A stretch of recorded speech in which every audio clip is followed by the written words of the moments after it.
사도행전 6장 1절에서 7절 말씀까지를 우리 한 목소리로 같이 읽겠습니다.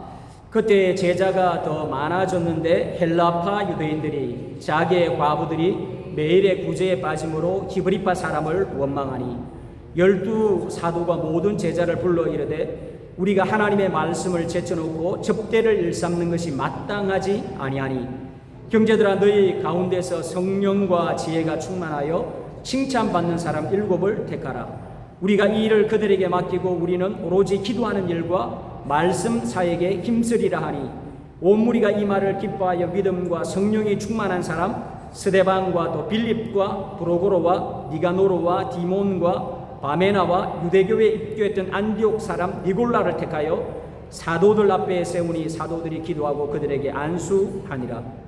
하나님의 말씀이 점점 왕성하여 예루살렘에 있는 제자의 수가 더 심히 많아지고 그다음 제사장의 무리도 이도에 복종하니라. 아멘. 제가 잠시 한번 기도하겠습니다. 하나님 아버지 감사합니다. 오늘도 주님의 말씀을 상고하며 주님의 뜻을 살피고자 합니다. 주님 성령께서 함께 해주시고 부족한 자를 주님께서 붙잡아 주시옵길 원합니다. 하나님 아버지 말씀을 통해서 주님께서 우리에게 말씀하시고 이 본문을 통해서 우리에게 말씀하시는 것을 잘 깨달을 수 있도록 도와 주시옵소서. 감사하며 예수님의 이름으로 기도합니다. 아멘. 로마의 역사를 보면 313년에 종교의 자유, 기독교의 자유가 선포가 됩니다. 3세기 로마 제국은 굉장히 큰 내적, 외적 위기를 겪습니다. 내전이 있었고요. 경제적인 붕괴가 있었습니다. 국경의 전쟁이 있었고 역병 등으로 로마 사회는 심각한 혼란을 겪습니다. 로마는 305년에 디오클레티아누스의 퇴위 후에 그 4분할 통치 체제가 되죠. 그러면서 제국의 혼란이 서로 간에 막 이렇게 전쟁을 하게 되니까 제국의 혼란이 지속이 됩니다. 여러분 잘 아시는 대로 밀비우스 다리 전투에서 콘스탄티누스는 악센티우스와 이제 마지막 결전을 하는데 여러분 많이 들어본 얘기죠. 어떤 일이 일어납니까? 이 콘스탄티누스 황제가 꿈을 꾸었는데 그 기독교의 상징인 십자가 모양의 기호를 삼고 네가 전투를 하면 승리할 것이다. 그래서 모든 방패와 깃발과 옷에 십자가 모양의 전투를 새기고 전투를 했습니다. 그리고는 승리하죠. 콘스탄티누스 대제는 자신의 승리를 기독교 신의 도움으로 해석하고 313년에 밀라노 칙령을 내려서 종교 자유의 칙령을 발표합니다. 이것은 이게 모든 기독교인들, 모든 제국의 시민들은 자기의 종교를 믿을 권한이 있다라고 하지만 그 당시에 제국에 급속도로 퍼지고 있는 그 기독교를 공식화, 공식 자유를 주는 그런 상황이었습니다. 이전의 황제만 해도 기독교인들을 엄청나게 박해를 했습니다. 죽였습니다. 그런데 콘스탄티누스 대제에 의해서 종교 자유의 칙령이 발표되고 이후로 기독교는 로마 제국의 종교가 됩니다. 그런데 이런 이면에는 기독교인들이 로마 사회에 끼친 굉장히 큰 2가지 영향력이 있었습니다. 하나는요, 기독교인들은 로마 사회 속에서 버려진 아기들을 입양을 해서 자기 자녀처럼 키웠습니다. 특별히 로마 사회에서는 여자아이들, 기형아들, 노예의 자녀들을 그냥 길거리나 바닷가에 그냥 버렸습니다. 이러한 유기는 범죄로 간주되지 않았고 가부장의 권한으로, 아버지의 권한으로 당연하게 여겼습니다. 특별히 여자아이는 경제적인 부담과 지창금 문제 때문에 로마의 시민들은 많은 여자아이들을 그냥 버렸습니다. 로마의 철학자 세네카조차도 우리는 약하고 병든 아이들을 바다에 던진다고 기록할 정도로 그냥 여자아이들, 병든 아이들, 노예의 자녀들 이런 아이들을 그냥 버렸습니다. 이런 버려진 아이들은 노예 상인들이 데려가서 매춘이나 노동력으로 이렇게 키워가지고는 이들을 팔았습니다. 얼마나 비참했겠습니까? 그런데 기독교인들은 이런 사회 속에서 모든 사람은 하나님의 형상으로 지음을 받았다.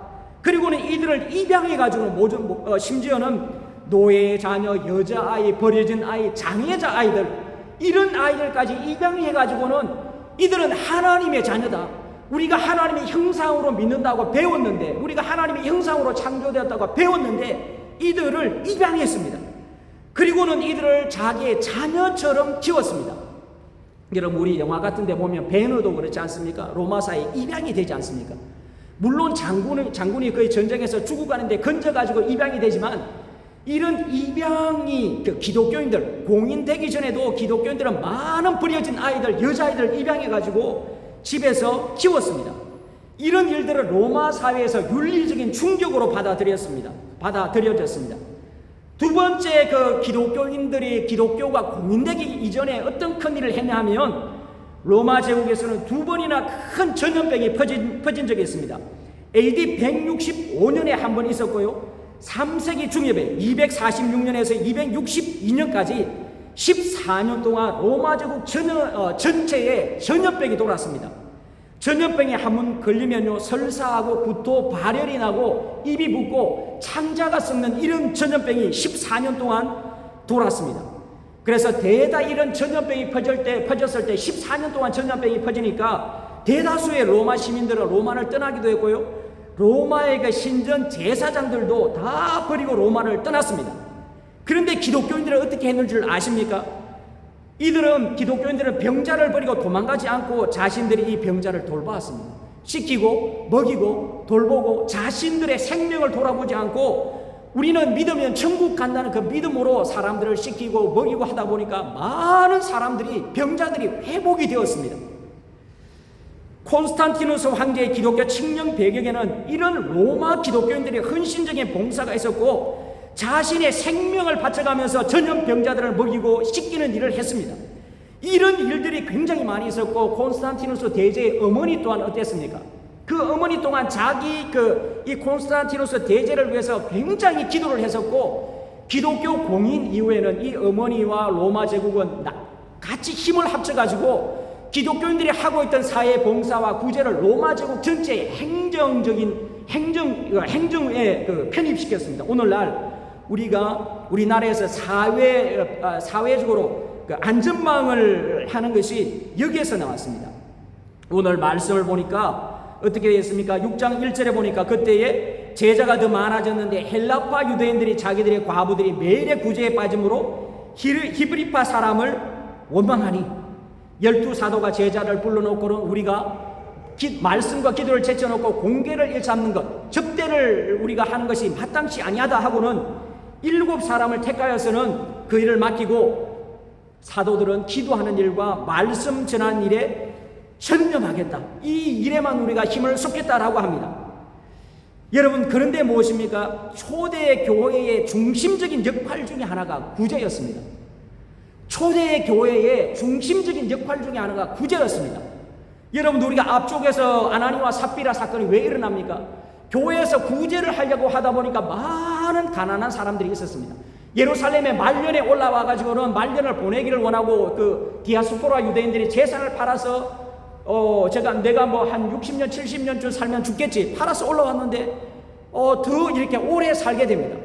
그리고 사람들이 땅을 가진 소수의 사람들이 있으니까 나머지 사람들이 다 가난해집니다. 세금을 내야 합니다. 이렇게 되니까 사람들이 가난하게 되고, 2장에도 보면 어떻습니까? 성령이 임하고 막 전도하고 이런 일들이 아니고 자기의 재산을 내어놓고 가난한 사람을 구제하는 이런 일들이 있었습니다. 여러분, 오늘 본문에 보니까 예루살렘에 있는 사람들이 계속 가난했는데 이 사람들은 먹고 살기도 힘들었습니다. 누가복음 사도행전을 보면 어떻습니까? 그리고 초대교회 베드로가 사도 바울에게 부탁한 것들을 보면 어떻습니까? 복음을 증거하지만 이방인에게 이런 것들을 요구하지만, 그러나 가난한 자들을 잊지 말라. 여러분, 초대교회 말씀을 보면 어떻습니까? 부자 청년이 예수님 따라가려고 하는데 뭐라고 했습니까? 너 나 잘 믿어 따라와라고 하지 않고, 네 재산을 다 팔아서 가난한 자들에게 주고 너는 나를 따르라. 삭개오가 뭐라 그랬습니까? 예수님이 스스로 자기 집에 초대를 해서는, 삭개오야, 내가 오늘 밤에 오늘 니네 집에 머물러 하겠다. 예수님 스스로가 자신을 초대해버립니다. 삭개오 집에. 그리고는 뭐라고 합니까? 삭개오는 너무 좋아가지고 삭개오가 막 이렇게 회개한 행위로 뭘 드러냅니까? 주님, 예수님, 내 재산의 반을 가난한 자에게 주겠습니다. 부자 청년, 가난한 사람, 그 다음에 이 품꾼을 고용하는 것, 이 누가복음 사도행전을 보면 가난한 자들을 위해서 굉장히 교회가 힘쓰는 모습을 보게 됩니다. 그 당시에는요, 소수의 사람들이 정말 소수의 어떤 왕이나 귀족이나 이런 사람들이 재산을 가지고 있고 나머지는 절대 다수로 빈궁했습니다. 굶어 죽을 정도였습니다. 그래서 성령이 임하고 성도들에게 하나님이 은혜를 주신 것이 뭐냐면 자기의 재산을 내어놓고 공동체 생활을 이루어갑니다. 성령이 임했는데 이게 뭐냐 하면 신년의 말씀이 성령이 오심으로 성취가 됩니다. 여러분 50년이 되면 어떻습니까? 모든 이스라엘 백성들의 재산이 원래 주인에게로 돌아갑니다. 우리가 살다 보면 많은 일을 겪지 않습니까? 내가 살다 보면 내가 뜻하지 않은 일을 겪어요. 토지를 팔아야 됩니다. 가족이 죽습니다. 가장이 죽습니다. 가난해집니다. 그러니까 가난이 계속해서 되면 어떻습니까? 계속해서 되면 결국은 가난한 사람들이 혁명이 일어나게 되고 나라가 뒤집어지게 되고 이런 일들이 일어나죠. 50년마다 다시 회복하게 되는 희년이 일어나게 됩니다. 그런데 주님께서 성령을 보내시고는 성령을 통해 가지고는 이 희년이 실제적으로 성취가 됩니다. 여러분 한국 사회에서 한국 교회 욕을 굉장히 많이 합니다. 교회 목사가 도덕적으로 부적절한 일을 했다. 교회가 세습한다. 이 두 가지가 뭐죠? 여러분 왜 언론에서는 십수년도 지난 일을 끊임없이 반복을 할까요?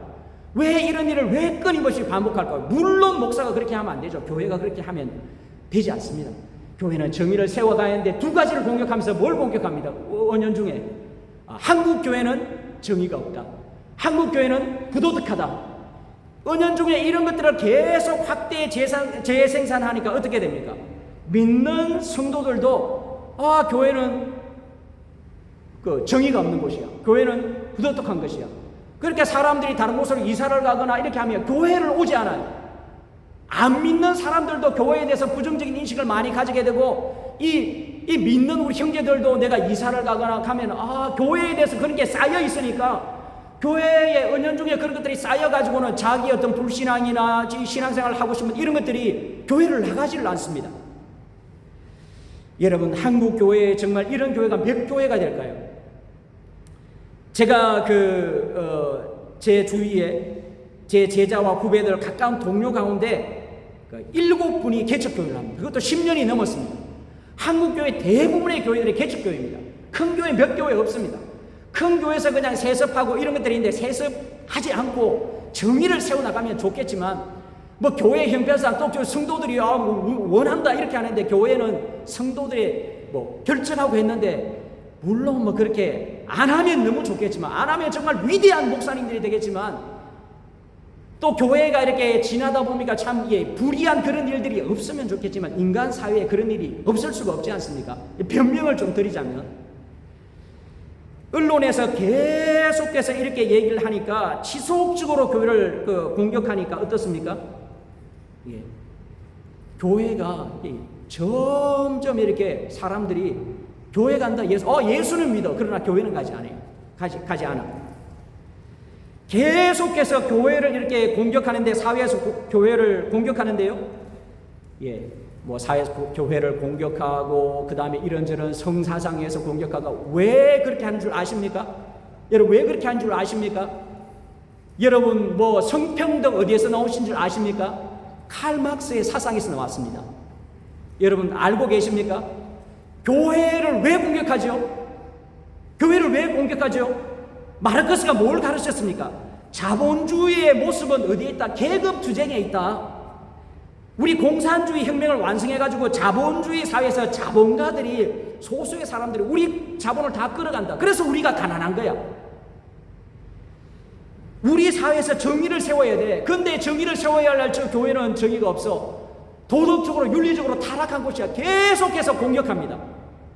공격하면서 또 한 가지 본인들이 하는 게 뭡니까? 본인들의 계속 교회를 공격하고 본인들의 잘못은 다 그냥 이렇게 공격을 하면서 본인들의 잘못은 다 감추어버립니다. 부정한 것, 부도덕한 것. 여러분 다 아시지 않습니까? 부도덕하는 그런 사람들 다 아시지 않습니까? 시장했던 사람 여기도 하고 저기도 하고. 제가 87학번이니까 데모를 가장 심하게 할 때 교회 다녔지 않습니까? 그 사람들 대학 다니면서 무슨 일을 했는지 제가 다 압니다. 여러분 다 알고 계시지 않습니까? 다 데모한다고 그냥 혼숙하고 이런 일을 했는 거 알지 않습니까? 그리고는 막 자기들이 하고 막 이렇게 데모를 해가지고 부자들 거 다 빼앗아야 된다. 지금 보니까 뭐 우리나라 기업들이 다 미국으로 다 갖고 있어요. 이 사람들 미국에 가려고 하는데 이제는 뭐 미국에서 뭐 다 검열해가지고 못 오게 하니까 이런 일들이 뭐 다 감추고 뭐 삭제하고 이런다고 합니다. 여러분, 우리가 분명히 알아야 될 것이 성령이 오셔서 내 것을 나눠주고, 우리가 자본주의의 한계가 뭐냐면요, 그 자본주의 한계가 아니고 공산주의 한계가 뭐냐면, 여러분, 내 것이 아니면 열심히 하지 않아요.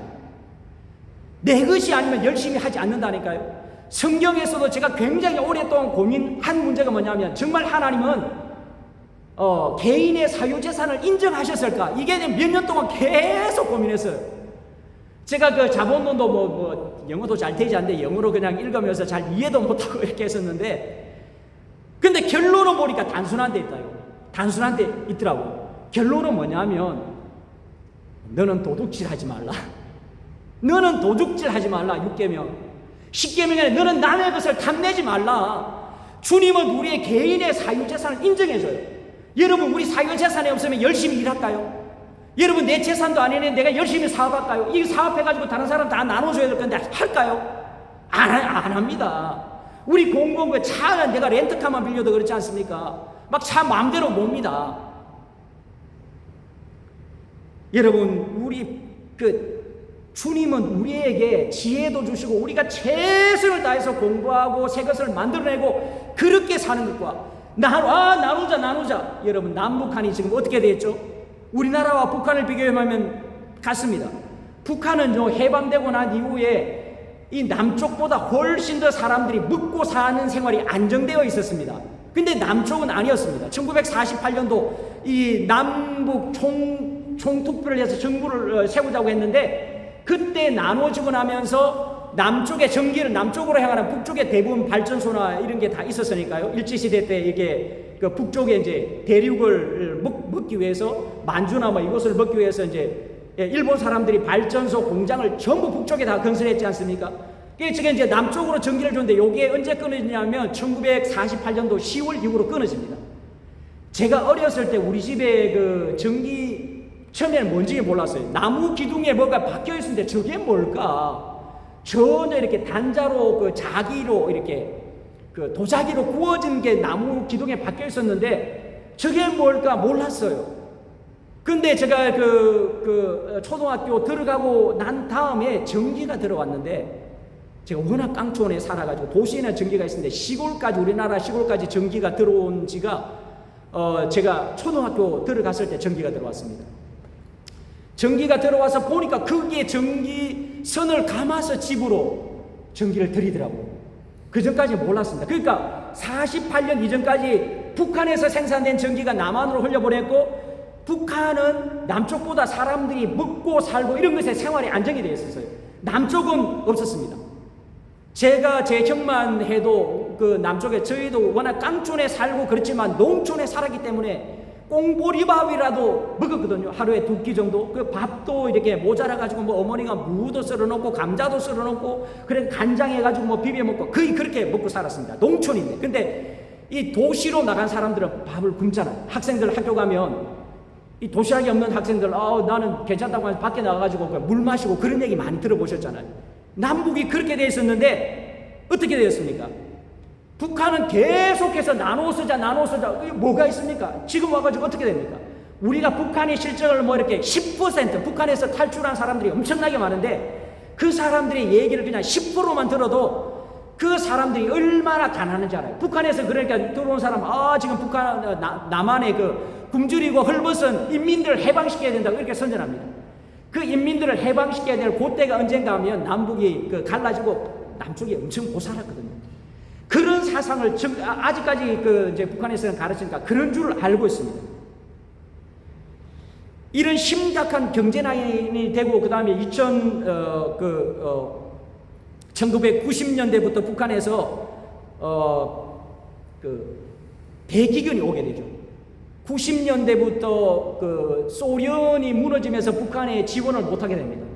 그리고 동구권이 북한에 지원을 못하게 되고 기근이 겹치고 이렇게 하면서 어떻게 됩니까? 200만 또는 350만 명이 아사했다고 합니다.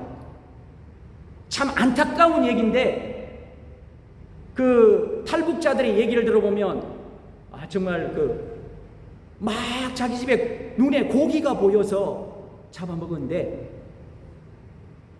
자녀를 잡아먹었어요. 자녀를.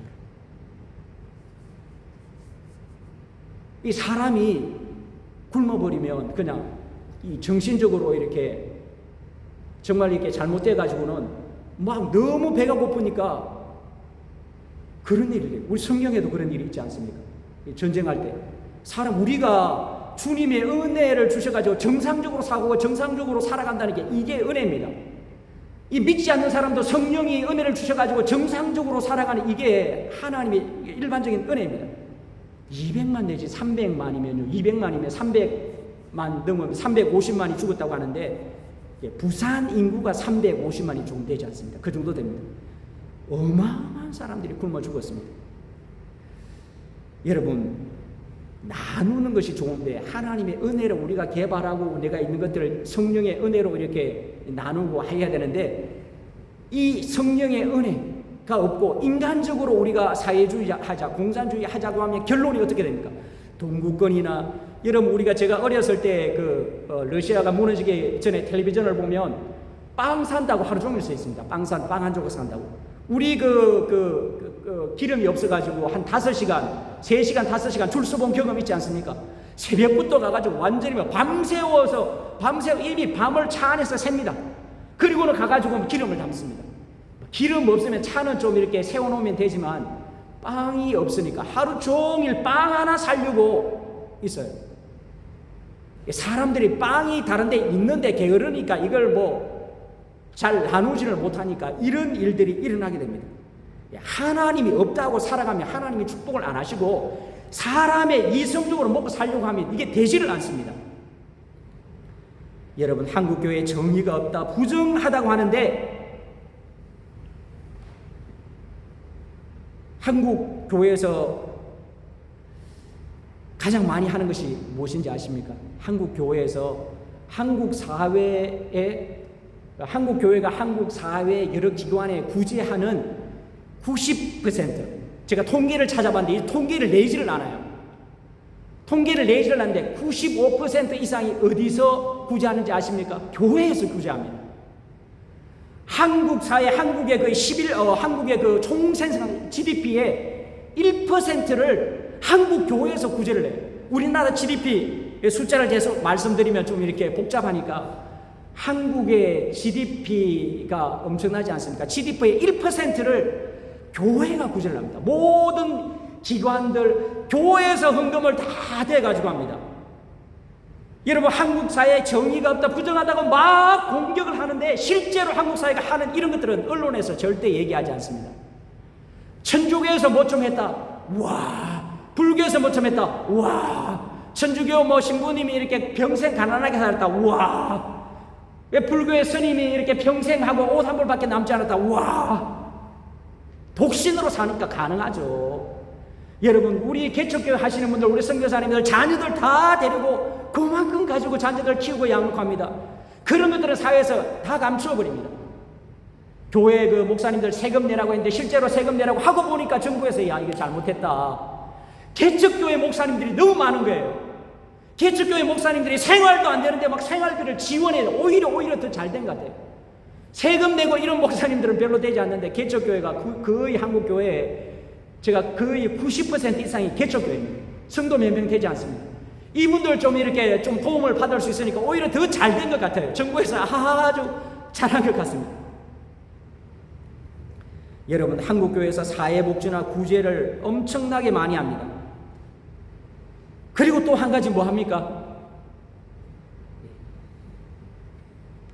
한 가지 뭐 하죠? 사회 봉사나 구제 일하는 거, 선교하지 않습니까? 한국교회 선교사 2024년 통계로 21,621명이 선교사로 파송되었습니다. 21,621명. 여러분, 요건 통계고요. 통계에 잡히지 않는 분들까지 하시면 훨씬 더 많습니다. 여러분, 한 달 생활비 얼마 받으시죠, 우리 선교사님들? 저는 뭐 교회에서 140만 원 보내주고 이리저리 합쳐가지고 한 100만 원 이렇게 받는 것 같습니다. 그리고는 우리 총회에서 이런저런 것들 다 떼고 나면 한 150만 원 정도 이렇게 되는 것 같습니다. 우리 평균 잡아서 한 200만 원 받으시는 분들 하면은 200만 원 곱하기 21,621명 하면은 액수가 얼마쯤 되죠? 거의 한번 계산기 있으면 계산을 한번 해보시죠. 엄청난 금액을 선교사님들을 위해서 이렇게 합니다. 그것만 할까요? 사업이 있으면 또 막 하잖아요. 누가 하죠? 거의 4조 5천, 4억 5천, 4조 5천 이 정도의 금액을 매달 그냥 이렇게 선교사님들 생활비로만 그렇게 보냅니다. 엄청나게 많은 돈을 보냅니다. 나라에서 도와주나요? 누가 이렇게 하죠? 성도들이 헌금을 합니다. 성도들이 헌금을 합니다. 여러분, 우리가 선교하고 교회가 이렇게 하는데 그러니까 왜 언론에서 또 교회를 공격하는 사람들을 왜 공격하는지 아시겠습니까? 여러분, 11조 안 해도 된다고 주구장창 왜 공격하는 줄 아십니까? 교회의 이 선한 사업을 멈춰야 되거든요. 교회의 이 선한 사업을 멈추기 위해서 두 가지, 목회자가 타락했다. 이 11조는 이미 드리지 않아야 된다. 예수님이 11조를 다 이루었어. 그리고 이 11조는 구약 이스라엘의 진정사회의 세금이어서 세금, 신약이 내가 안 내도 돼. 11조에 대해서 논쟁을 굉장히 많이 합니다. 여러분, 우리는 헌금, 기명으로 하나, 무기명으로 하나 다 장단점이 있습니다. 그런데 여러분, 이 교회에서 헌금이 의외로 많이 없어집니다. 교회의 헌금이 의외로 많이 없어져요. 제가 있던 교회도 보면 새벽기도 자기가 시간이 없어서 막 내고 헌금을 새벽기도 때 냈는데 11조를 새벽기도 때 헌금에 함에 넣었는데 나중에 주보에 보니까 이름이 없어요. 헌금을 자기가 분명히 이렇게 헌금을 했는데 주보에 이름이 없어요. 여러분, 이런 일이 많습니다. 교회에서 이런 일을 잘 안 밝혀서 그렇지. 그리고 자기는 헌금 냈다고 했는데 여러분, 봉투에 보면 구멍 뚫러진 헌금 봉투 보셨습니까? 나는 얼마 정도 넣어가지고 냈다고 했는데 보면은 자기 착각인지 아니면 어떤지 없어요. 그래서 봉투에 헌금 봉투에 구멍이 다 뚫어진 그런 것들을 볼 수 있을 겁니다.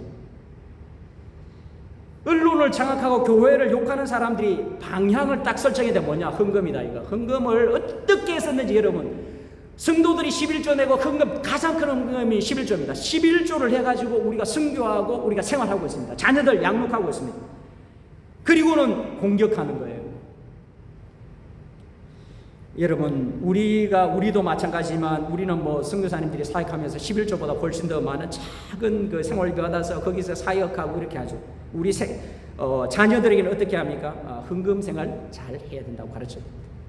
나는 내가 선교사 자녀로 그냥 외국에 나와서 이렇게 나중에 보면 참 외국에 나와서 생활하는 게 특권입니다, 특권. 저는 아직도 영어도 못하고 영어 그냥 입만 열었다 하면 그냥 미스테이크 하고 그냥 니도 그렇고 나는 아예 그냥 포기하고 막 합니다. 그냥 막 합니다. 아랍어도 막 하고. 자녀들 보면 영어도 잘하고 아랍어도 잘하고 보면 제일 제가 이제 우리 애들한테 질투나는 부분이 자녀지만 너는 정말 영어도 잘하고 아랍어도 잘하고 불어까지 하고 정말 좋겠다. 저희 아내하고 종종 그런 얘기를 합니다. 우리도 그냥 이래 봤습니다. 여러분, 한국교회 성도들이 다 헌금해가지고 우리 성장한 거 아닙니까? 다른 사람은 11조 논쟁해도 우리는 11조 논쟁하면 되지 않습니다. 다른 사람은 욕해도 그게 아니라고. 우리는 교회 안에서 그래도 이렇게 주님을 사랑하는 마음으로 내야 된다고. 여러분,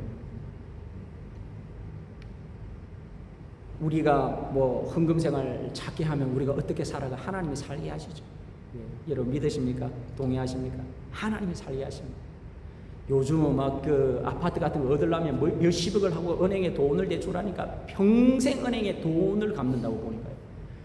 청년들이 헌금도 못하고 젊은 청년 부부들이 헌금도 못하고 거기다가 아파트 이렇게 한다고 그 은행에서 돈 뭐 몇 억씩 빌려가지고 그거 갚고, 그 다음에 자기들 막 이렇게 뭐 한다고 보험 넣고, 그 외식도 제대로 못해요.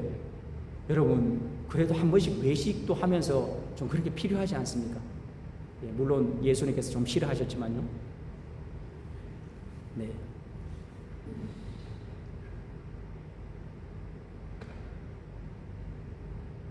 여러분, 우리가 나의 모든 것은 주님의 것이다 라는 마음으로 주님께 드리는 이런 것들이 필요하죠. 우리의 자녀들도 그렇게 가르치고, 실제로 또 우리가 그렇게 사는 것도 우리가 가르쳐 줘야 합니다. 우리가 막 믿지 않는 사람처럼 막 뭐 명품백 들고 막 이렇게 교회 오고, 야, 정말 물론 뭐 선물로 사주면 뭐 그런 것도 들고 다녀야겠지만, 야, 참 생각을 정신을 어디에 빼놓고 왔을까? 교회 오는데 믿음 가지고 오고 막 이렇게 자랑할 것이 얼마나 없었으면 그런 자랑을 할까?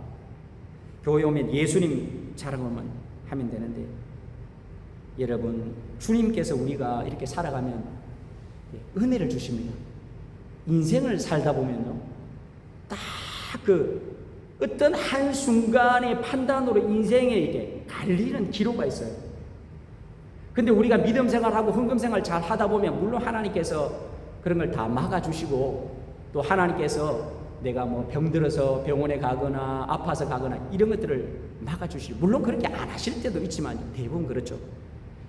그런데 인생을 살다 보면, 내가 주님 앞에서 살려고 헌금하고 최선을 다해서 살려고 하다 보면 인생의 결정적인 순간에 주님께서 도와주십니다. 결정적인 순간에 하나님께서 도와주셔요. 여러분, 우리 성경에 그런 거 보지 않습니까?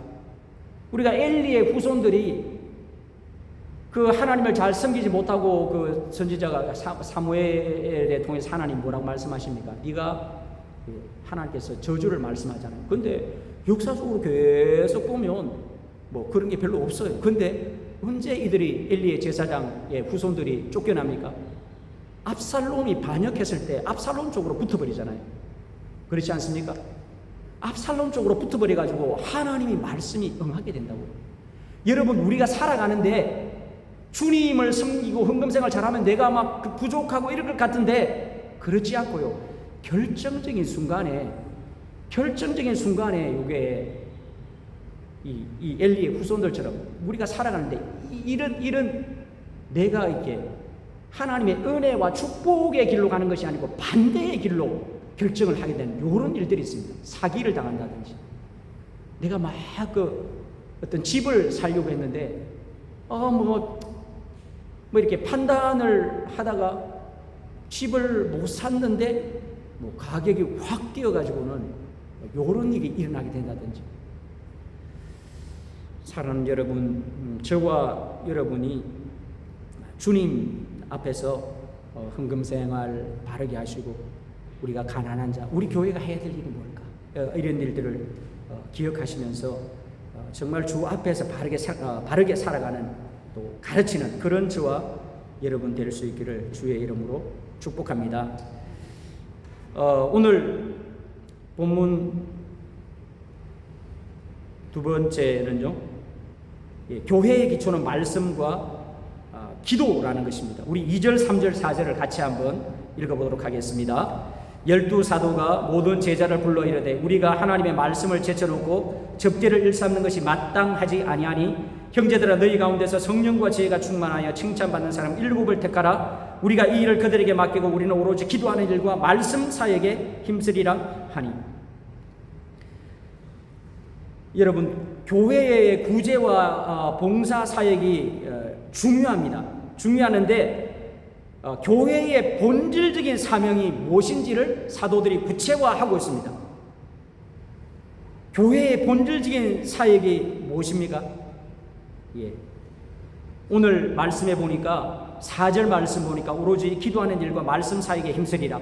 2절 말씀 보니까 12사도가 모든 제자를 불러 이르되, 우리가 하나님의 말씀을 제쳐놓고 접대를 일삼는 것이 마땅하지 아니하니라. 여러분, 교회의 구제, 봉사, 선교 이런 거 중요합니다. 그런데 교회의 본질적인 것, 교회의 가장 본질적인 게 무엇이냐면 말씀과 기도입니다. 여러분 동의하십니까? 예, 동의를 잘 안 하십니까? 사도들이 무엇을 해야 되었습니까? 사도들은 말씀과 기도를 전적으로 말씀과 기도 사이에 전무해야 했는데 말씀과 기도 사이에 전무하지 못했습니다. 그리고는 교회 문제가 일어나게 되는데 이런 문제를 행정적으로 사람을 더 이렇게 해가지고 하면 되겠다 이렇게 하지 않고 그 교회의 본질적인 사역을 하지 않음으로 일이 일어났다. 교회는 언약 공동체인데 하나님께서 부름받은 언약 공동체인데 하나님이 나는 너희의 하나님이 되고 너희는 나의 백성이 되라. 언약 공동체인데 이 언약 공동체에 문제가 일어났다는 것은 뭔가 문제가 있다. 그리고는 기도와 말씀 사이에 전무하겠다고 합니다. 여러분, 목사는 뭐 하는 사람입니까? 예. 구제하는 사람입니까? 구제를 막 나누는 사람입니까? 행정하는 사람입니까? 막 행정하고 이런 것들을 하고 그런 사람입니까? 예, 물론 그런 것들 해야 되죠. 재정을 막 이렇게 하는 사람입니까? 대부분의 교회는 안수 집사를 세워서 재정을 잘 관리하게 합니다. 재정, 가장 교회에서 신실한 사람에게 재정을 맡기죠. 여러분, 참 우리는 타락한 마음이 있어가지고 내가 막 굉장히 궁핍하고 지금 내일 막 그 사람에게 돈을 갚아야 된다. 설득하기 쉽습니다. 이게 무명으로 나왔네. 설득하기 쉽습니다. 아무 표시도 없거든요. 여러분, 목사는 말씀과 기도에 모든 힘을 쏟아야 합니다. 목사는 영혼을 맡은 자입니다. 예수님의 십자가의 죽음을 증거해서 죄인을 회개하도록 만들어야 합니다. 여러분, 목사는 영혼을 위해서 영혼을 맡은 자입니다. 하나님 앞에서 영혼을 맡은 자입니다. 어떻게 하든지 성도들에게 하나님의 말씀을 전개해가지고는 우리가 얼마나 큰 죄인인지, 우리가 얼마나 소망이 없는지, 예수님 외에는 소망이 없다는 것을 알고는 정말 주님께로 나오게 만드는 이 임무를 맡은 사람이 목사고 사도들이고 주님의 교회의 지도자들입니다. 이 일은 하지 않고 다른 일을 하게 되면 교회에 문제가 생깁니다. 이 본질이 깨어지면 문제가 생깁니다. 저의 책무는 여러분을 주님 앞으로 인도하는 중매쟁입니다. 너 교회 맡겨줬는데 주님이 너 뭐 했냐? 사람 모으려고 했었냐? 너 뭐 했냐? 너 설교해가지고 한 사람의 영혼이라도 변화시키는 이런 일들이 있었냐? 너 뭐 했냐? 월급만 받아 먹었냐? 여러분, 오늘 인스턴트 시대에 우리는 살고 있습니다. 예수님, 당신 예수 믿으면 하나님의 자녀가 됩니다. 믿어요. 성경에 약속됐어요. 요한복음 1장 12절에 약속됐어요. 여러분, 요한계시록 3장 20절에 보면 문 두드리고 있는데 마음의 문을 열고 예수님 영접하면 당신 구원받아요. 잘 모르겠는데요. 약속했잖아요. 그런 것 같아요. 그리고는 교회 다니면서 익숙해가지고 내가 그냥 난 예수 믿고 거듭난 사람이고. 물론 이 미국의 그 히피 세대의 기독교인들을 다시 하기 위해서 아주 귀한 사역이죠. 그런데요, 여러분, 정말 내가 예수님을 믿으면서 죄에 대해서 굉장히 고민해 보신 적 있습니까? 내가 주님 앞에서 정말 죄에 대해서 고민이 돼가지고 막 그 주님 앞에 내가 정말 심판받아가지고 죽지는 않을까? 여러분, 이런 고민 해보셨습니까? 막 죄에 대해서 막 이렇게 두렵고 이런 고민이 있었습니까? 여러분, 이 잘못된 겁니까 이게? 우리의 신앙의 선배들을 보면 이런 경험들이 있었습니다. 스펄전 목사님만 해도 6살 때 철로 역정을 읽고 6살 때 깨달은 게 뭐냐면 그 순례자가 울머진 그 보따리가 죄의 보따리라, 죄의 짐이라는 것을 알았어요. 6살 때 철로 역정을 읽고는 6살 때 그 인생에 가면서 그 순례자가 여러 길을 걷지 않습니까? 그리고는 스펄전 목사님이 깨달은 게 이 죄의 짐을 내가 어떻게 벗을 수 있을까? 6살 때부터 고민을 했어요. 그리고는 14세가 되어가지고는 정말로 예수님이 내 죄를 위해서 죽었다는 그 사실을 깊이 받아들이고 하나님 앞에 자기의 인생을 헌신하고 정말 많은 영혼들을 주 앞으로 인도하지 않았습니까? 여러분, 우리가 잘 아는 루터, 가톨릭에서 신부에게 나와서 재고백하라고 그러는데 재고백, 용서, 그냥 이렇게 고백하면 용서받는다고 하는데 아무리 죄를 고백해도 자기 마음에 양심의 자유가 없어요. 그래서 또 선배 신부님에게 가가지고 또 고백하고 또 야야야 루트 오지마 오지마 너 재고백할 거 없어 오지마. 루트가 그냥 그 로마에 가가지고 그 베드로 성당에 막 무릎으로 기어가면서 막 이렇게 막 자기를 학대하고 금식하고 이렇게 하면 뭔가 재용서받은 느낌이 있을 줄 알았는데 그런 게 없었습니다. 그리고 여러분 잘 아신 대로 뭐합니까? 로마서 주석을 하면서 의인은 복음에는 하나님의 의가 나타났어요. 믿음으로 어렵다.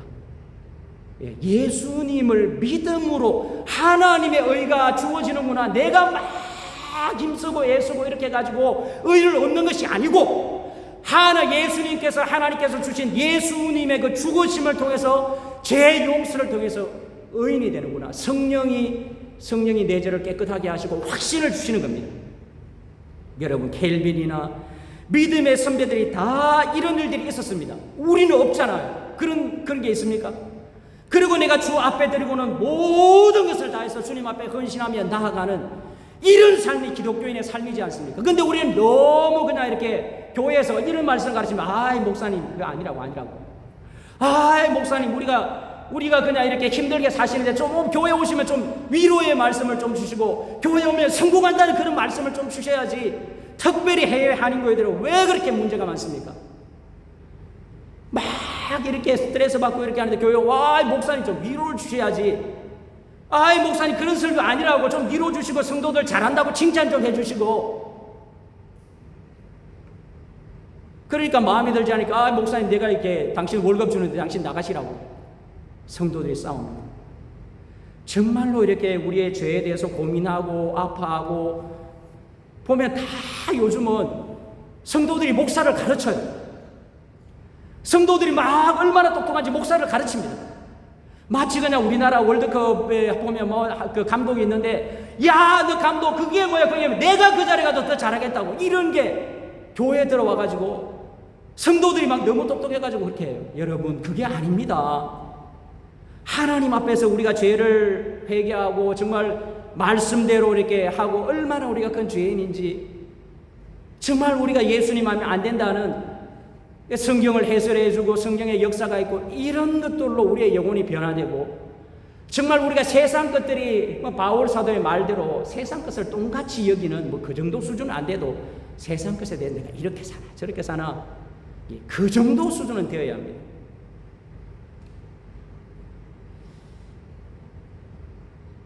여러분 우리가 말씀과 기도에 전무할 수 있어요.